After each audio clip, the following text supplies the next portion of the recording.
Hello again, it's me, Heather Westwell. And me, Fergus Woods Dunlop. We are new old friends. I don't know why I did that like a robot. And this is Chapter 6 of Crimes Against Christmas, a daily audio comedy drama for Advent. In the previous episode, Artridge finally met the hosts of the party he was hired to attend and investigate the case of the Fabergé bauble, Duke Richenstein and Lord and Lady Duplantis. If you're enjoying the show, why not head to Apple Podcasts and give us a rating there? 5 stars ought to do it. Or tell a friend about it. Enjoy the next episode. Chapter 6. Host with the most. Lord Duplantis had taken rather longer than his lady to traverse the length of the great hall with his shuffling gait, and was slightly out of breath when he reached his wife, her father the Duke, and I. Ah, Mr. Artridge. I see you've already met my father-in-law.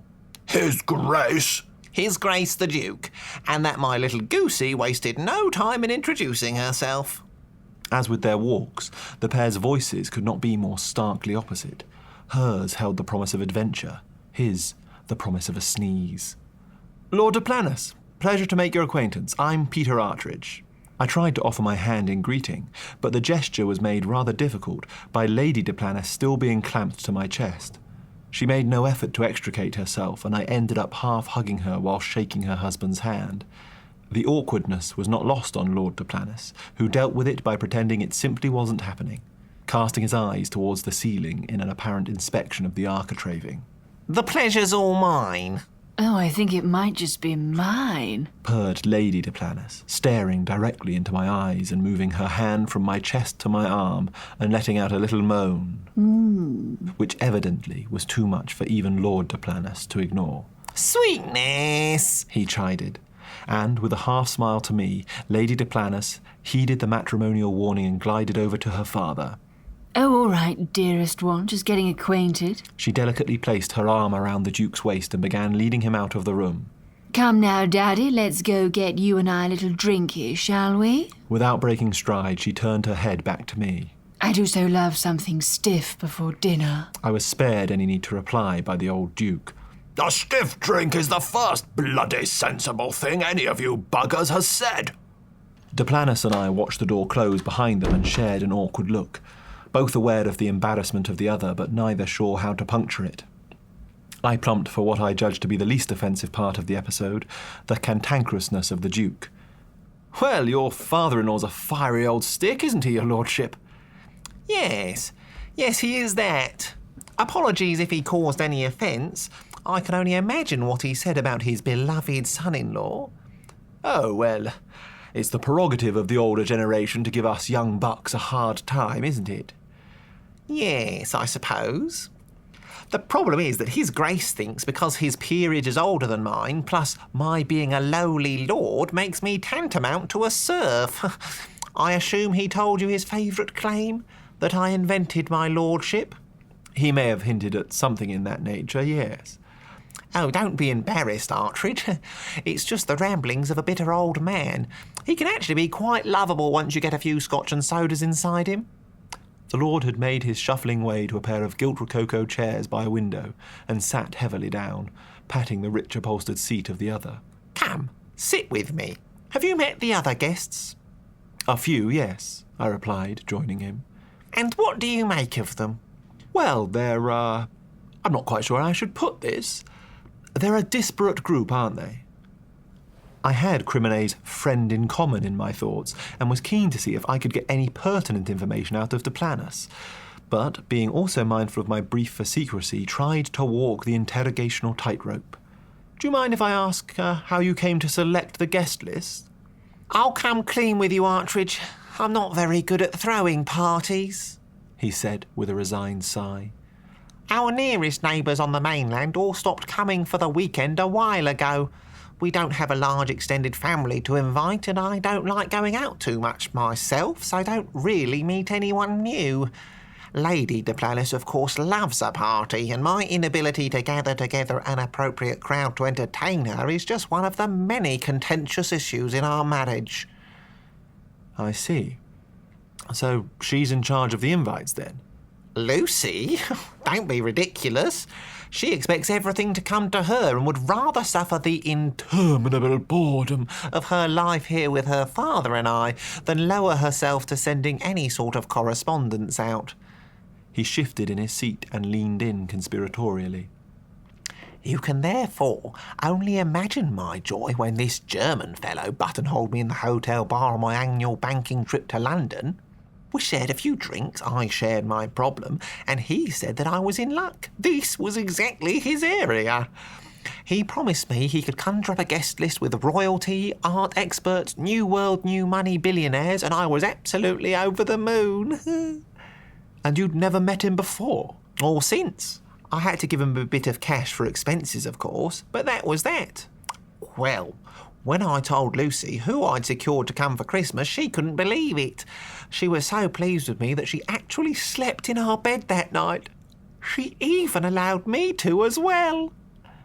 He was so caught up in the joy of this memory, I wasn't sure if he'd fully followed quite the implication of what he'd just shared, but I certainly didn't wish to point it out. So you've never met any of your guests before, then? You've rumbled me, Artridge. You should be a detective or something. Had I flexed my deductive powers too readily? Would the German really not pay out the other £200,000 if my true purpose for being on the island was exposed? I couldn't risk it, and fudged as best I could. Oh, I don't think so. Terribly tense sort of work, I shouldn't wonder. Give me the order and certainty of a ledger any day of the week. I buy for this amount in this column, sell it for that amount in the other, and hope that everything adds up to a profit in the end. I see. Well, you've certainly hit on something here. I did manage to sneak a guest of my own into the party. I knew it. Crimine. I'd need to slow play it so as not to tip my hand, but Artridge had done it again. I was beginning to suspect my powers of deduction were so good I might even be slightly clairvoyant. Which guest? I asked, with as airy a tone as I could muster. Young Mr. Dove, of course. I almost fell off my chair. Turtle? What? Well, at least it explained how he'd snuck onto the guest list. Plus, if he was here because of Duplanus, I suppose he was out as the bauble thief, because the German had said he would invite all the suspects. But why on earth would Duplanus invite Turtle? How could their paths ever have crossed? Have you met him yet, Mr. Artridge? He's a very interesting young man. Calls himself Turtle, I believe. Yes, I had a brief chat with him and his young lady, Michelle, before I bumped into the Duke. Duplanus's eyes flared a little at the mention of Michelle. It was the first time I'd seen anything other than a look of slightly detached bemusement or slightly detached embarrassment on his face, but it quickly passed and was replaced with something approaching excitement. Slightly detached, of course. Impudent to bring an uninvited guest. Certain arrangements will have to be altered, but he's not used to this world, I suppose. He did inspire me so when we first met. Oh? I got the impression from him you two were unacquainted. Yes, met wasn't the right word. When I first chanced upon him, I should have said, he's a poet, you know. He did mention that. Well, his work is just... No. Do you know what? There's no point trying to explain it to you. I need to show you. Do you mind? He'd stood up and was looking down on me with such optimism I couldn't bear to disappoint him.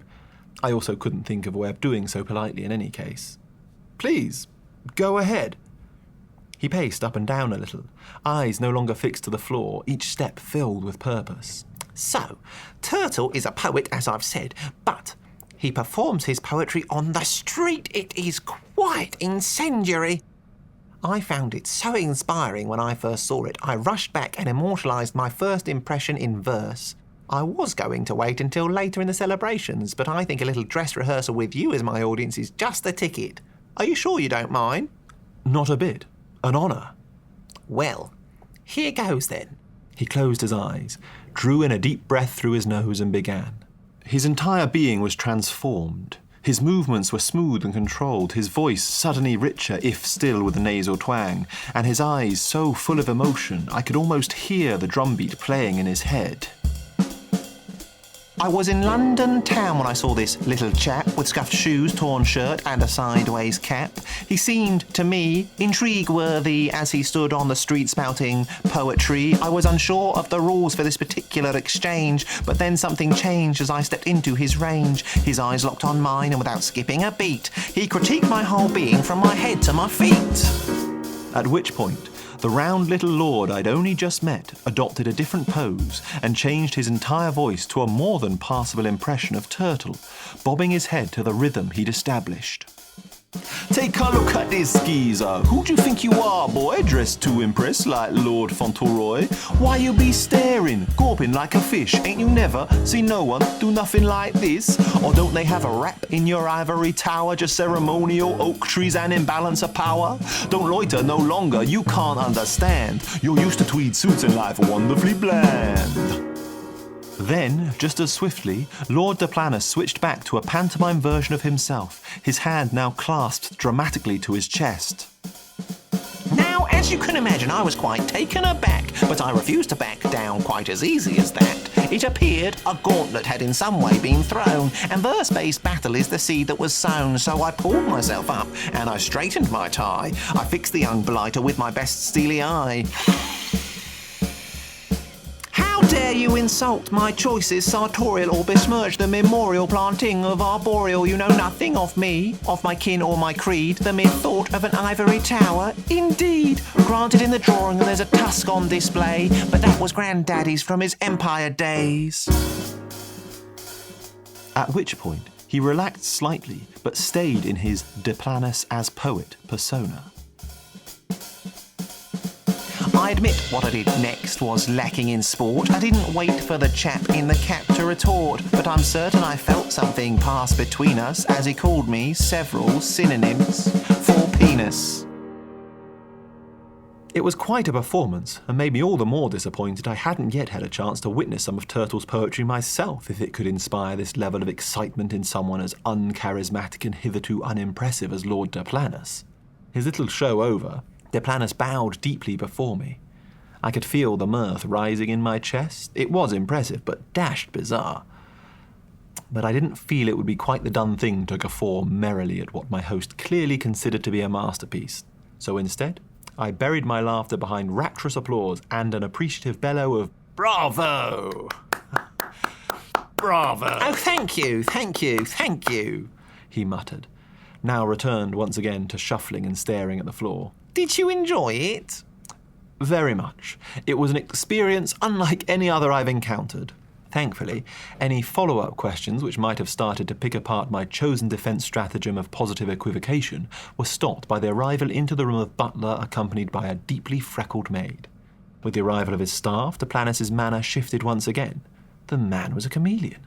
The diffidence of earlier and the smooth confidence of his poet persona both banished, and in their stead was a terse and impatient employer.